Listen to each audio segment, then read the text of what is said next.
So this is Srimad Bhagavatam, Canto 4, Chapter 22, Text 34. Translation. Those who strongly desire to cross the ocean of nations must not associate with the modes of ignorance, because hedonistic activities are the greatest obstructions to realization of religious principles, economic development, regulated sense gratification, and at last, liberation. Purport.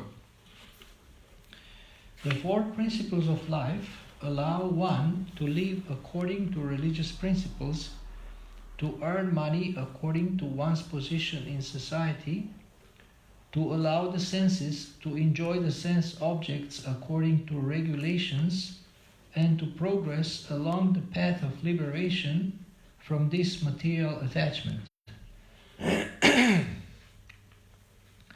As long as the body is there, it is not possible to become completely free from all these material interests.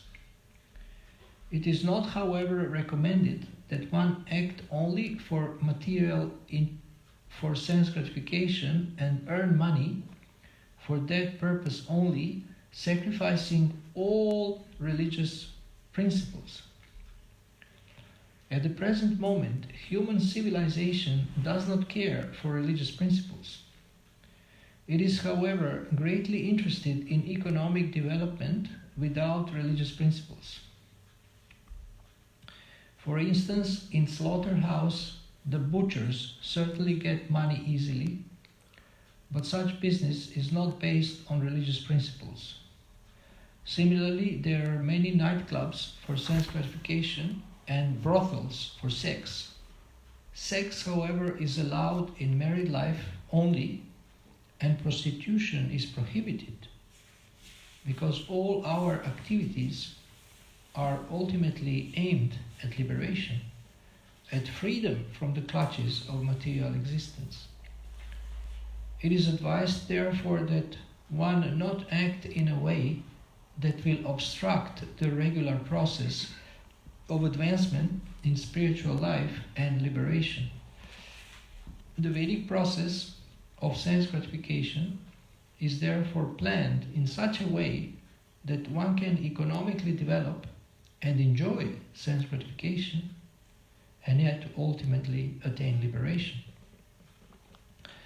Vedic civilization offers us all knowledge in the Shastras, and if we live a regulated life under the direction of Shastras and Guru, all our material desires will be fulfilled. At the same time, we will be able to go forward to liberation.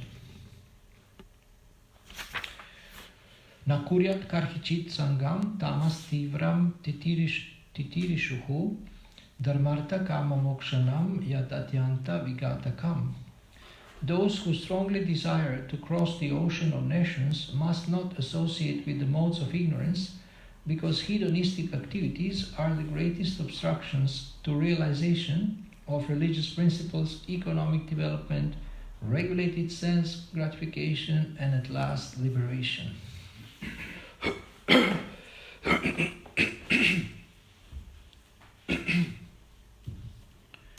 Can you put it a little louder so that I don't have to eat the microphone? Hare Krishna, Krishna Krishna, Hare Hare, Hare Rama, Rama Rama, Hare Hare.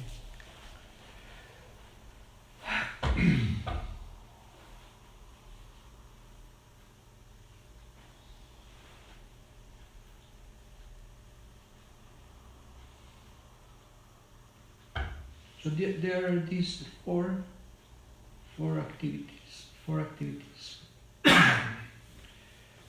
Dharma, Artha, Kama, Moksha.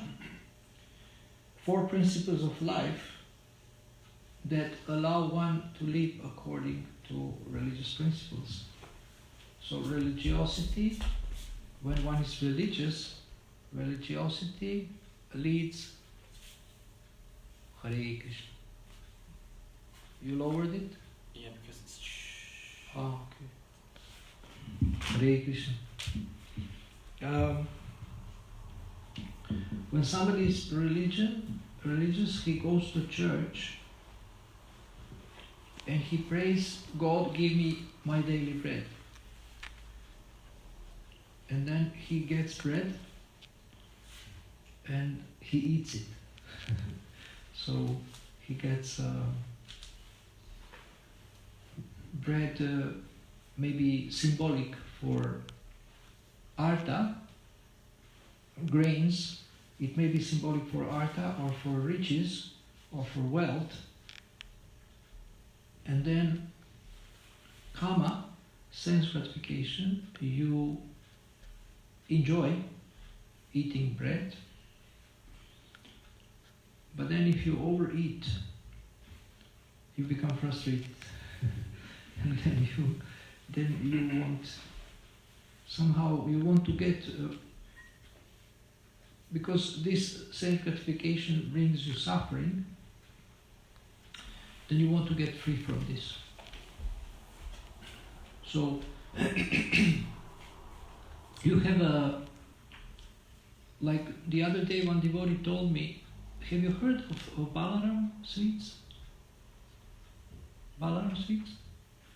I don't know if they are popular in Germany, but in Slovenia they are very popular. This is very heavy sweet. It's made of butter and powder milk, and it really melts in the mouth. And I'm sorry that I'm mentioning this now before breakfast. It's a favorite of many devotees. So one devotee told me that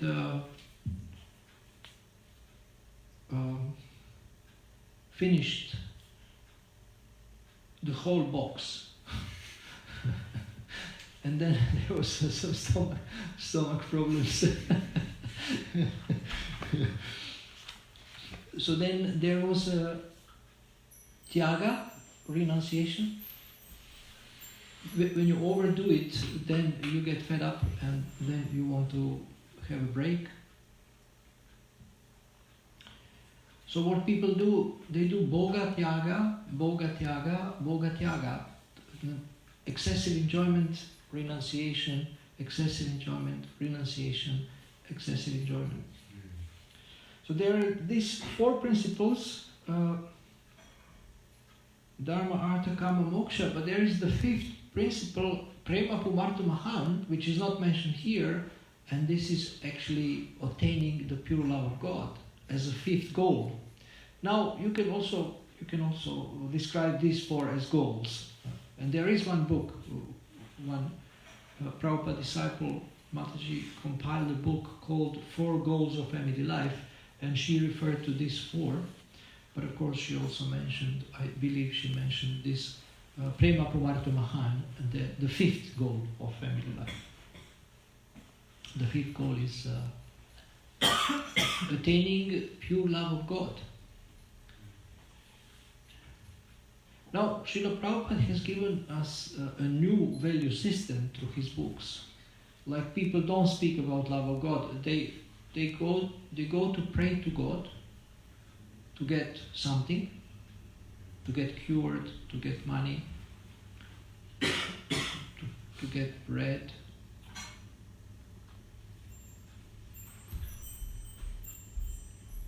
And at the beginning of the Bhagavatam, it is said that all materially motivated religion is kicked out. All material motivated religion is kicked out from the Bhagavatam at the very beginning. So, here in the verse, there's a mention of hedonism, which means sense gratification. And Srila Prabhupada mentions what people enjoy the most. He mentions, thank you so much, what people enjoy the most.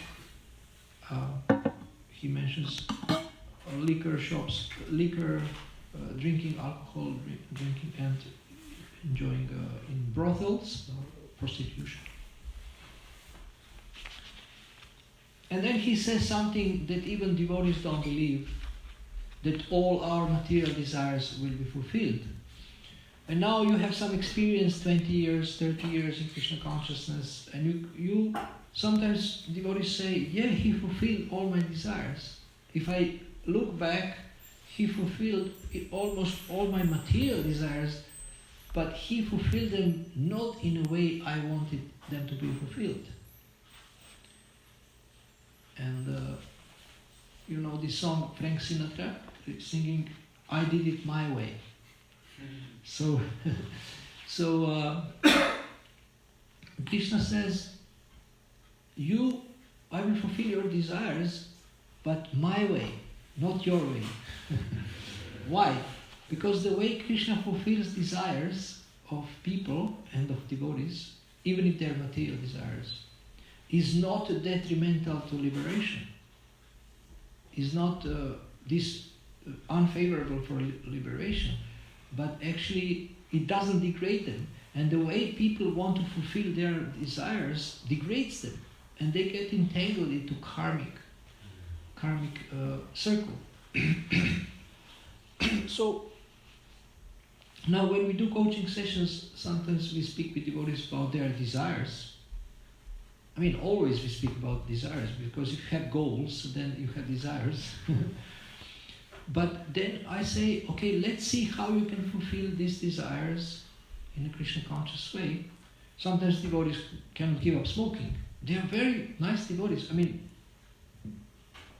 hopefully not initiated devotees, because they are supposed to give up smoking before they get initiated. But sometimes devotees who are not initiated, they cannot give up smoking. And then we discuss how can you replace this with something that is not sinful and that is not harmful. And what need are you trying to fulfill? What need are you trying to fulfill by having something in your mouth? What is this need? Oh, it makes me a little peaceful because I inhale and then I exhale, and I become more focused. And I know my schoolmate, he wanted to smoke while he learns for the exams or for the. I mean, we went to high school together, so he was learning, and he is very concentrated when he smokes, very focused. It helps him. So can you be focused without cigarettes? Then focus is one reason, maybe better focus, maybe more peace when you... How many of you have smoked? I mean, I speak in theory because I have not smoked. So I'm trying to understand about smoking, and you can correct me if I say something wrong. Another thing is that I have to have something in my mouth. Okay, so if you can have something else in your mouth. You don't have to have a cigarette. So what can you have in your mouth? So sometimes they put chewing gum, or sometimes they just eat whole day prasadam and gain weight. So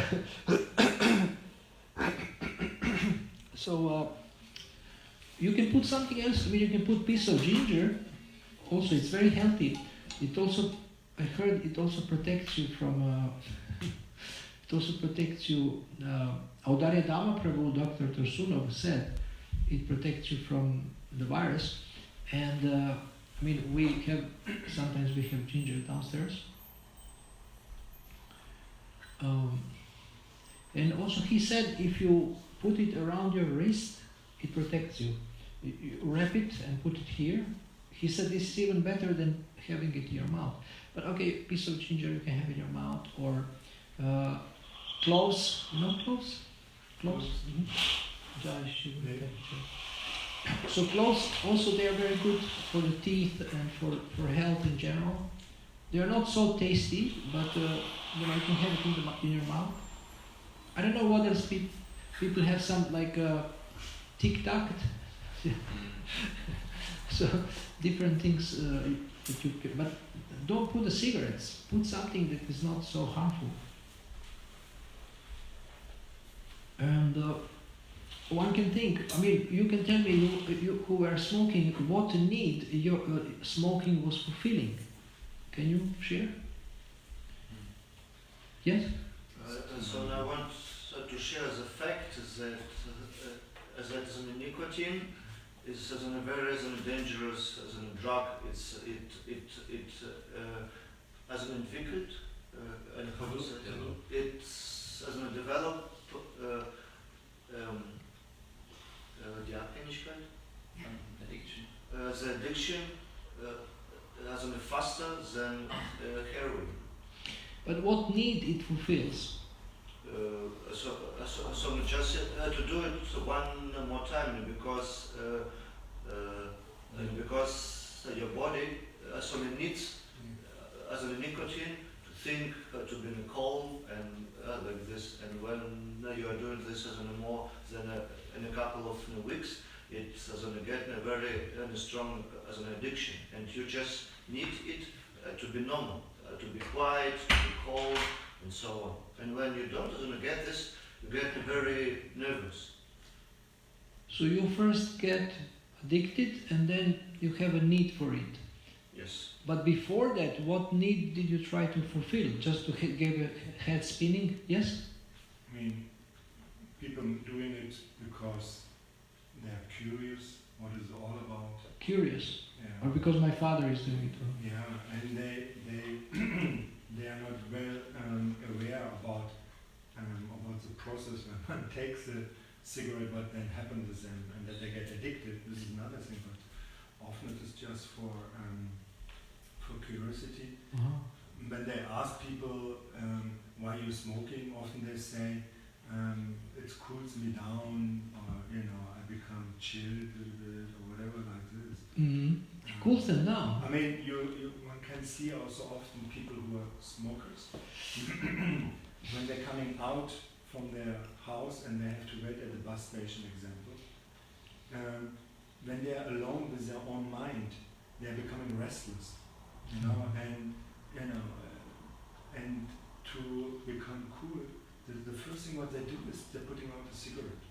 The cigarette somehow toxins them in such a way that they become more cool, maybe, I don't know what this is. They have different, there are different ways why the people taking it. It has different purposes, serves different purposes. But did they make interviews with people about this? Have you seen some interviews, like some survey, why are you smoking? Maybe they did, probably. Yeah, of course. But what I witnessed, I never saw anyone who were inhalating were smiling. Uh-huh. Because this is quite a painful process when you're inhalating a hot steam. It's just, I never saw them smiling while they were. Right. Yeah, it's interesting. We never saw them smiling. Yeah, you wanted to say? I remember that but in our school when we were a little big up, then there was this group dynamic. If you don't smoke, you are not. Peer pressure. Social pressure. Social pressure. Then you look cool if you have this. Okay, we don't want to continue to speak so much, to give so much importance, but for me it's helpful when I hear from you, because sometimes I'm in a position to help a devotee and I'm not sure how to help them because I don't have this experience myself. I just didn't like it. I didn't like alcohol, I didn't like drugs, but those who have this experience, they understand better what the need is fulfilled by this. So anyway, so the whole idea is to replace something, some need and desire with something that is Krishna conscious. And Prabhupada says here, fulfill all desires. We have everything in Krishna consciousness. One woman asked him, what do you think about Zen and yoga? And he said, in Krishna consciousness there is everything and much more. Everything that you can find in other religions, it's there, but there is much more. So he said, if you go to the 102nd floor, in the building, that means you have surpassed 10th, 20th, 50th, 60th, and so on. So, and also he said that the Vedas are like an encyclopedic dictionary, and the other scriptures are like pocket dictionary. Now, some people get offended with this. I mean, you cannot say this to people from other religions, because they will get offended. They will say, "Oh, you say you are better than us and you have more knowledge." So be careful how you say to people about this. But it is a fact that there is more knowledge. I mean, it's just a fact. It's not that we are bragging or we are trying to say we are better. But we just got more knowledge from the Vedas, because in the Vedas you have more than everything. How can you say that? More than everything. Everything includes everything. I mean, you have also cars. The car is there for transportation, but still you can make the distinguishing between the quality of the cars. So that not makes the car bad in that sense of the purpose. But yeah, and some is faster also. Some car is faster than other. Prabhupada also speaking about speed. He said this process brings you faster to the higher level. Yes, you? Yeah, I want to ask you about other religions, and what is your opinion to other books in other religions, as in like examples in the Bible or in as a Muslim? Well, you can ask me at the end of the class, and I will finish soon. You write it down. Okay. Yesterday I promised you that I will do research about Prabhupada's question, what is your opinion and what do you think? And for what do you think in the database, there is 700 entries. So for the phrase, what do you think? And for the phrase, what is your opinion, maybe 130 or something like that. So this is huge. I mean, I don't know how much of this is Prabhupada's teachings, because there is from other devotees also books, because the database research, I can research only Prabhupada's teachings and see how many quotes are there. And so there is different, I mean, there is situations when people ask him, what do you think? So this is not what we are looking for.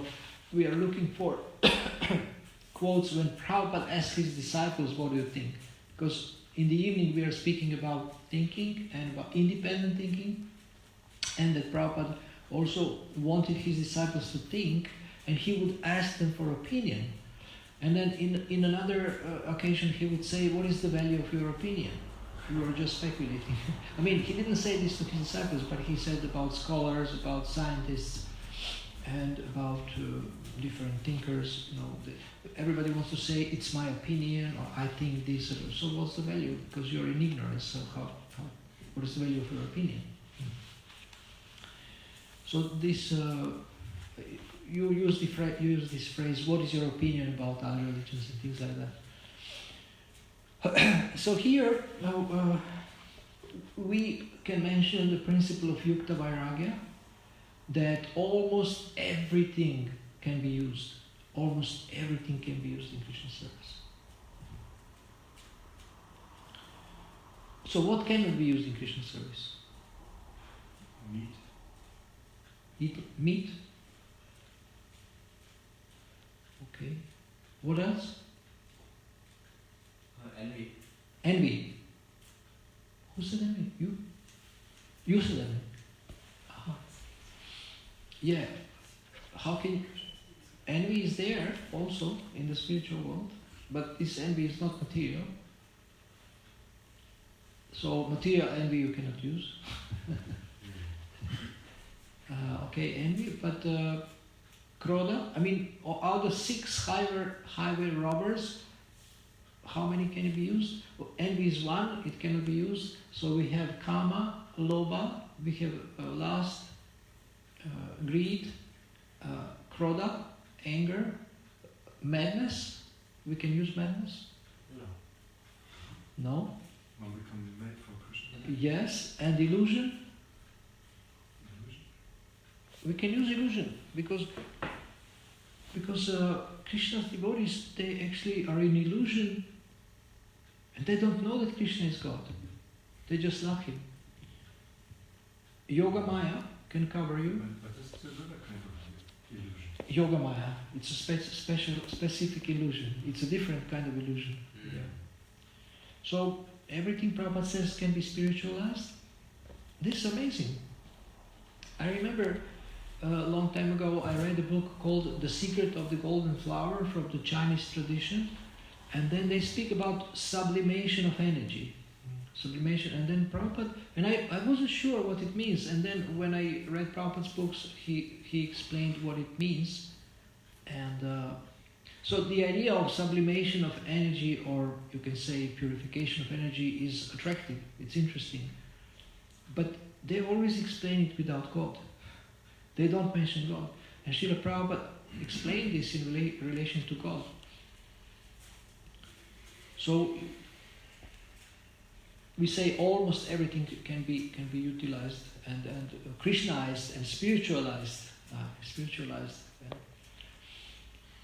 And when people get this impression that we renounce everything, but actually we don't renounce, we engage it in Krishna service, and that's very practical. I mean, and Prabhupada would say you don't have to leave anything, like Brahmana Kurma in Chaitanya Charitamrita is described.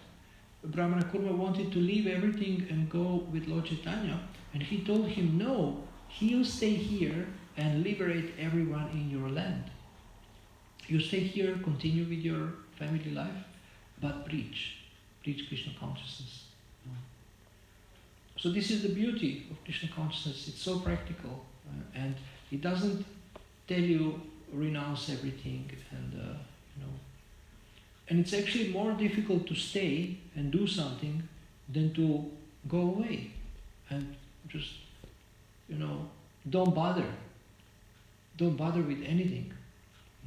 You're just alone in this forest, you have no problems. The only problem is how to survive. But you can eat something, you can eat fruits, nuts, you can eat some leaves.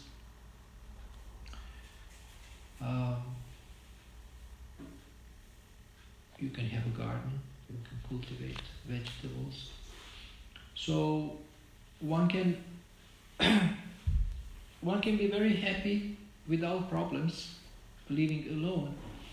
But to stay with people is more difficult. It's more difficult. Because with people, you have to fight. And you have to have argument, and you have to cooperate, which is very difficult.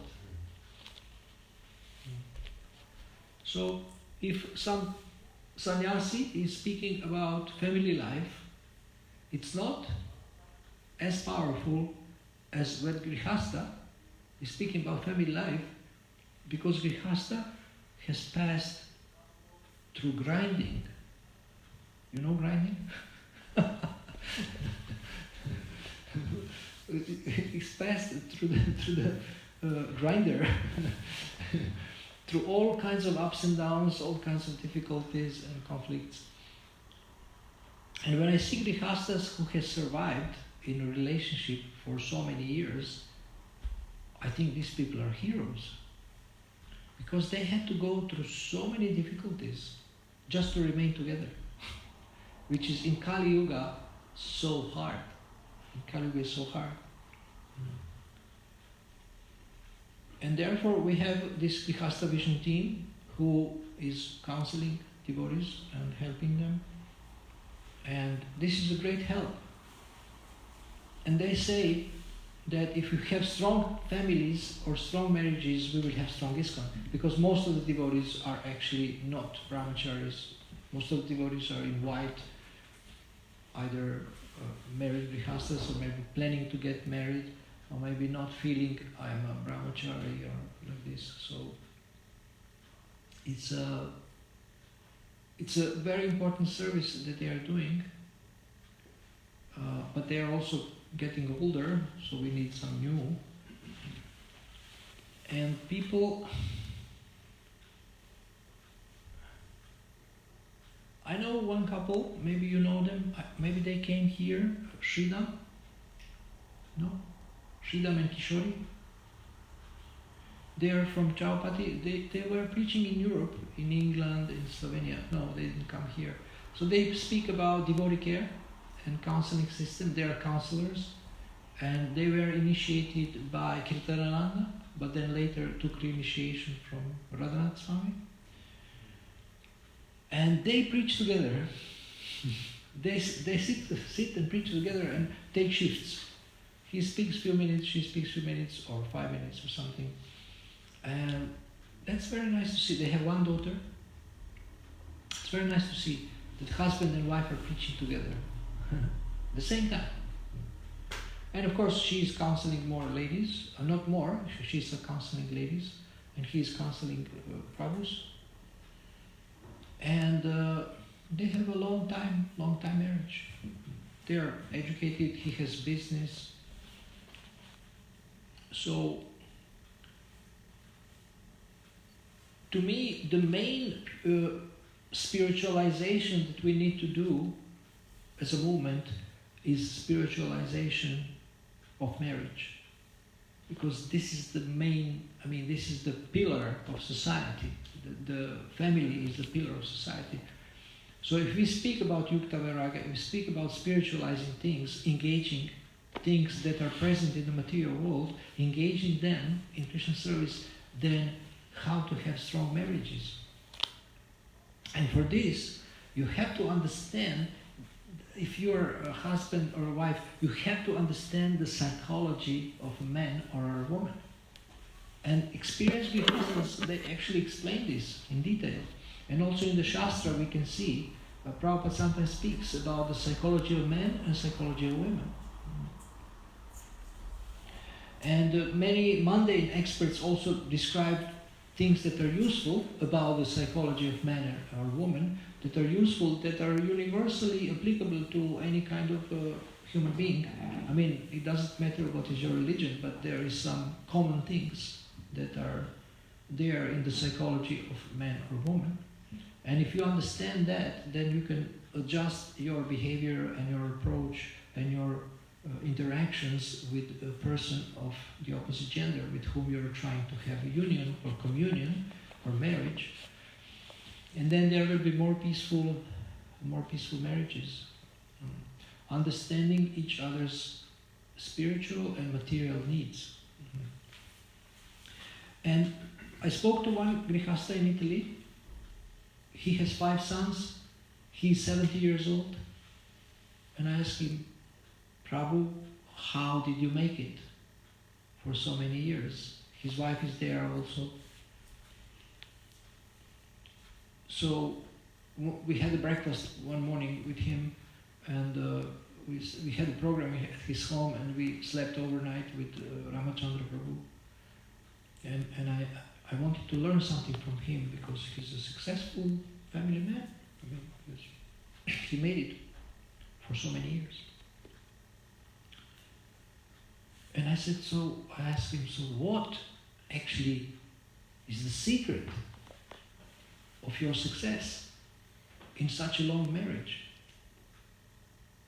And what do you think he said? One word, he said. He said one word. Can you guess?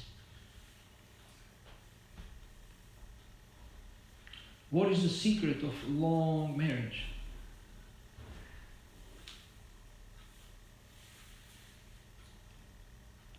I think it's a song by Guns N' Roses with that name. How many of you have listened to Guns N' Roses? Don't raise your hand. I haven't. I just heard. Or, I don't know if this is their song, but the title of the song is this word. I tried to give you a little help, but you didn't like. You liked maybe Metallica or something. Huh? You liked Kraftwerk from Germany.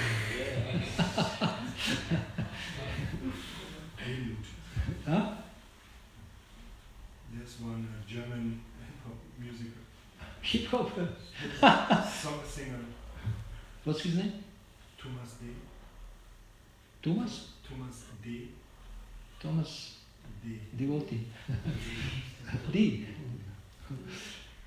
Okay, so anyway, we will finish. So he said patience. Patience. So patience is love in action. If you love someone, you will be patient. You will be patient. So what is written on the t-shirt? What is written on the t-shirt of the person you love? Be patient, I'm not perfect yet. This is written on everybody's shirt. So if you love someone, you will be patient, you will wait until they become perfect, or you will help them to become perfect. And so you always encourage them, okay, chant, follow, chant, read. And they say, oh, I can chant. Can't. Chant. Can't. You can. And so it's not easy, but patience is this a quality of a Brahmana or something, or devotee? So we have to do a research on patience. We have to do research on patience because we need patience, because in this age, people are nervous, they are impatient, they cut each other with the car, and then we are impatient when people don't understand things immediately when we tell them something. So we are impatient in so many situations. But if we love people, if we love devotees, we will be more patient. Okay, do you have any questions? Yes. You first. Who is the gentleman? You first. You first. Okay, surrender. Philip. I would like to know that if it's always been said that Krishna consciousness has everything to fulfill your material desires, or to take away your material desires, and things like giving up smoking, or not. This is not a good example because it's hard to give up. But there are some other things that people are not able to give up, like desires of the material nature. And if Krishna consciousness has everything, what is the problem? They can't give it up, these material desires, if they... Because they're not convinced that there is everything, that there is a replacement for everything, and they also didn't develop a higher taste. They still have this, you see, you become attached to enjoyment. So you think, oh, it was so nice. Although you were not so happy, but you still think it was so nice when I went to the concert of Metallica, or to the, Germany won the World Cup. It was so, I had goosebumps when Germany, not me, when Germany won the World Cup. And one Maharaj told me, he was very honest. It was some years ago, but he was already a Maharaj from ISKCON.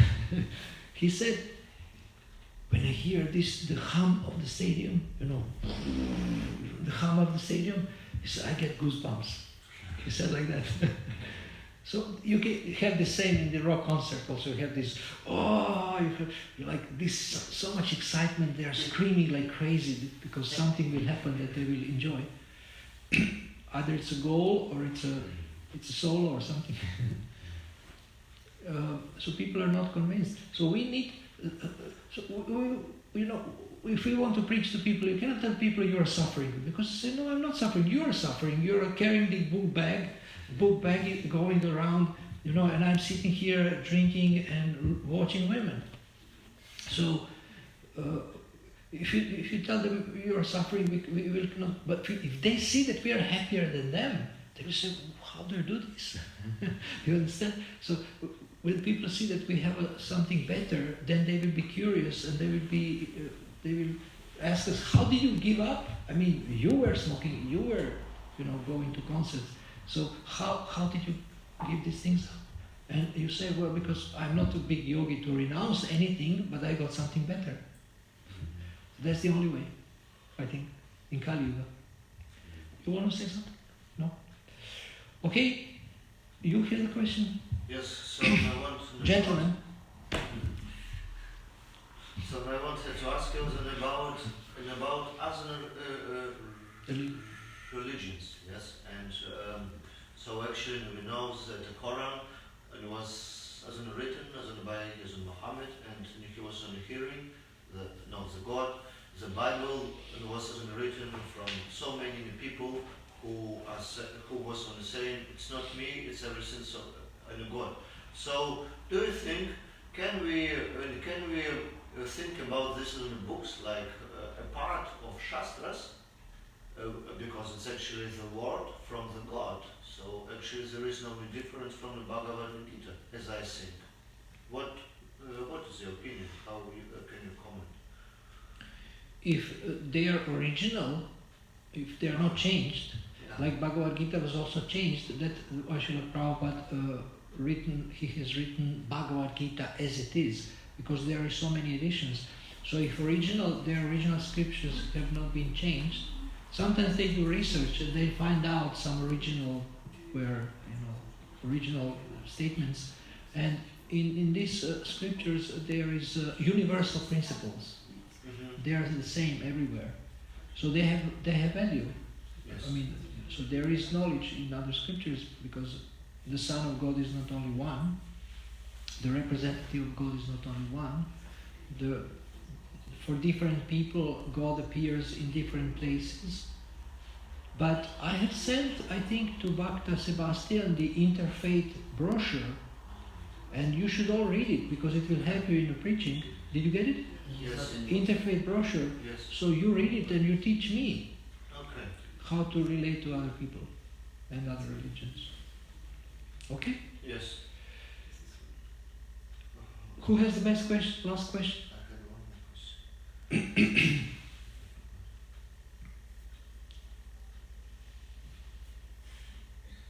We had one person online, now we have 4. That's 4 times more.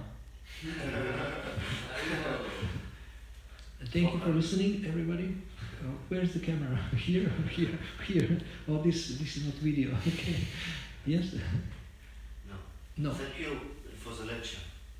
Thank you everyone for listening, online and offline. Hare Krishna, Srila Prabhupada ki. Jai.